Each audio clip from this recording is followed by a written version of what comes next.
Before we proceed, please note that this video is made by AI, but all the content is manually researched by our team, and it's not AI generated.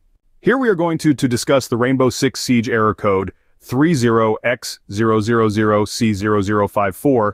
As per our research, it is a server connectivity issue, and it stops the users from getting connected to the game servers. As per the users, when they try to launch the game, it starts to load for a few seconds, then it shows this error. Some users also have shared that they can't even see operators, currency, or can't join any game mode. To begin with, it's worth noting that the developers have yet to officially address this error. This suggests that the issue might stem from the game itself, perhaps due to temporary glitches or bugs. Now on to the troubleshooting. One of the simplest steps you can take is to restart the game. You'd be surprised at how often this can clear up the issue. If the error persists, try restarting multiple times.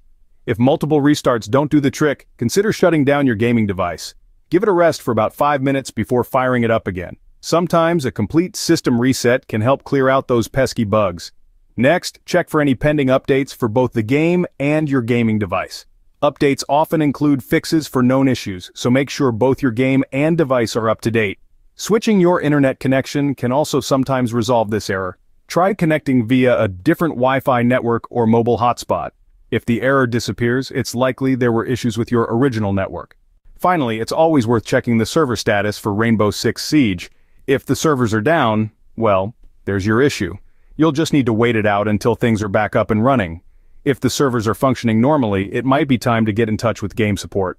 In summary, if you're faced with the Rainbow Six Siege error code 30X000C0054, try these steps.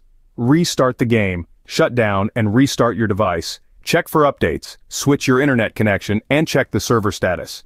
If you like this information, don't forget to subscribe. It will be a great support. And for more tech updates, visit queries.com.